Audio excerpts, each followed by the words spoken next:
பட்டினி தினத்தை முன்னிட்டு முதல்வர் விஜயின் ஆணைக்கிணங்க கோவை ஆணைக்கட்டியில் பழங்குடிகள் வாழும் மலை கிராமத்தில் அசைவ விருந்து அன்னதானம் செய்த இளம்பெண் தொழிலதிபர்.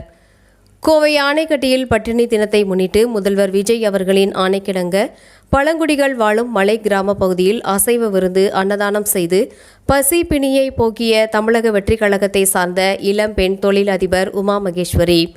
உலக பட்டினி தினத்தை முன்னிட்டு பொதுமக்களுக்கு அன்னதானம் வழங்குமாறு தமிழக வெற்றிக் கழக தலைவரும் தமிழ்நாட்டின் முதலமைச்சருமான ஜோசப் விஜய் உத்தரவிட்டுள்ளார். அதன் அடிப்படையில் கஸ்தூரி நாயக்கன்பாளையம் பகுதியை சார்ந்த இளம் தொழிலதிபரும் தமிழக வெற்றிக் கழக தொண்டருமான உமா மகேஸ்வரி கோவை ஆணைக்கட்டி மலைப்பகுதியில் வாழும் பழங்குடிகளுக்கு அசைவ விருந்து வழங்கினார். பழங்குடிகள் மட்டுமின்றி அப்பகுதி வழிப்போக்கர்கள், வாகன ஓட்டிகள் உட்பட 1500க்கும் மேற்பட்டோருக்கு சிக்கன் பிரியாணி அன்னதானம் வழங்கினார். இதுகுறித்து தமிழக வெற்றிக் கழகத்தை சார்ந்த உமா மகேஸ்வரி பேசும்போது, தமிழ்நாட்டின் முதல்வரும் தமிழக வெற்றிக் கழக தலைவருமான விஜய் அவர்களின் ஆணைக்கிணங்க அன்னதானம் வழங்குவதாக தெரிவித்தார். பசி என்னும் கொடுமையை நாட்டில் முற்றிலுமாக அகற்ற வேண்டும் என்று முதல்வர் விஜய் அவர்களின் உன்னதமான நோக்கத்திற்கு உறுதுணையாக இருந்து அன்னதானம் சேவையை செய்வதாக தெரிவித்தார். முதியோர், பெண்கள், சிறுவர்கள் என பலருக்கும் அசைவ விருந்து அன்னதானம் வழங்கிய போது மன நிறைவு தந்ததாகவும் தெரிவித்த உமா மகேஸ்வரி, பழங்குடிகள் வாழும் பகுதியில் அன்னதானம் வழங்கியது முதல்வர் விஜய் அவர்களின் நோக்கத்தை நிறைவேற்றுவதற்கான முயற்சி என தெரிவித்தார். இதுபோன்று சேவைகளை முன்பிருந்து செய்து வருவதாக தெரிவித்த அவர், இன்றைய தினம் மட்டுமின்றி இனி வரக்கூடிய நாட்களிலும் தொடர்ந்து அன்னதானம் வழங்கப்படும் என்றும், பசி இல்லாத மனித குலத்தை உருவாக்கும் தளபதி விஜய் அண்ணா அவர்களின் உன்னத நோக்கத்திற்கு என்றும் உறுதுணையாக செயல்படுவேன் என்றும் தெரிவித்தார். வணக்கங்க, நான் உமா மகேஸ்வரி, கோயம்புத்தூர் மாவட்டம் கஸ்தூரி நாயக்கன்பாளையம் பகுதியில் வசிக்கிறேன்.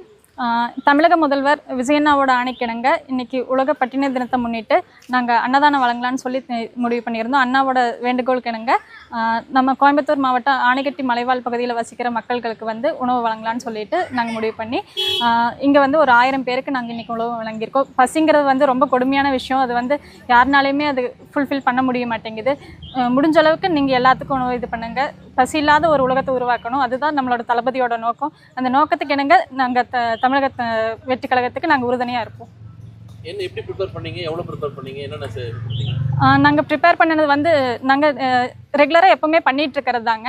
இந்த வாட்டி தளபதியோட ஆணைக்கிணங்க இன்னும் கொஞ்சம் ஸ்பெஷலாக பண்ணலான்னு சொல்லிட்டு, சரி நான்வெஜ் பிரியாணி கொடுக்கலாம் அப்படின்னு சொல்லிட்டு சிக்கன் பிரியாணி ரெடி பண்ணோம். நாங்கள் ஒரு 1000லேருந்து 1500 மெம்பர்ஸ்க்கு நாங்கள் பிளான் பண்ணியிருந்தோம். ஆனால் எக்ஸ்பெக்ட் பண்ணதை விட க்ரௌட் வந்திருந்தது. நாங்கள் முடிஞ்ச அளவுக்கு எல்லாத்துக்குமே சிறப்பாக பண்ணி கொடுத்துருக்கோங்க. அன்னதானம் எந்த அளவுக்கு ரொம்ப முக்கியமானதாக நீங்கள் பார்க்குறீங்க? பசிங்கிறது ரொம்ப கொடுமையான ஒரு விஷயங்க. பசி இல்லாத ஒரு மனிதர்கள் தான் வேணும், மனித இனம் வேணும் அப்படிங்கிறது தான் எங்களோட எதிர்பார்ப்பாக இருக்குது. பசி இல்லாத ஒரு உலகத்தை உருவாக்கணும் அப்படிங்கிறக்காக நாங்கள் எங்களால் முடிஞ்ச எந்த கான்ட்ரிபியூட் பண்ணணும் அப்படிங்கிறக்காக தளபதியோட வேண்டுதல் கிணங்க நாங்கள் இந்த இது பண்ணியிருக்கோம்.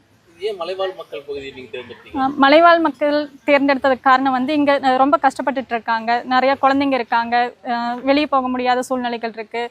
அவங்களுக்கு வருமானமும் கொஞ்சம் பின்தங்கி இருக்கிறதுனால இங்கே கஷ்டப்படுறவங்களுக்கு கொடுக்கணும் அப்படின்னு நாங்கள் பிளான் பண்ணியிருந்தோம். ஏன் நான்வெஜ் கொடுத்தீங்க? எல்லாருமே எல்லா உணவும் சாப்பிட்ருக்க மாட்டாங்கல்லங்க. அதனால ஒரு வேளையாவது எங்களால் இது முடியணும் அப்படிங்கிறதுக்காக நாங்கள் இது கொடுத்துருக்கோம். நீங்கள் பெரியவங்க எல்லாமே வாங்கினாங்க, அவங்களுடைய அவங்க வாங்கிட்டு போய் சாப்பிட்டாங்க. அது எந்த அளவுக்கு நிறைவான உணவு பார்க்குறீங்க? அவங்க பெரியவங்க, குழந்தைங்க, சின்னவங்க, பெரியவங்க யாருமே ஒரே இதாக நிற்கும்போது எல்லாருமே அந்த உணவு சாப்பிடும்போது எங்களுக்கு ரொம்ப மனநிறைவாக இருந்தது. ஏன்னா கஷ்டப்படுறவங்க பெரியவங்க சின்னவங்க கிடையாது. பசிங்கிறது எல்லாத்துக்குமே ஒன்று தான். இப்போ எல்லாரும் சாப்பிடும்போது ரொம்ப மனநிறைவாக இருந்தது. இப்போ நீங்கள் அடுத்தடுத்து எப்படி பிளான் பண்ணிக்கிறீங்க?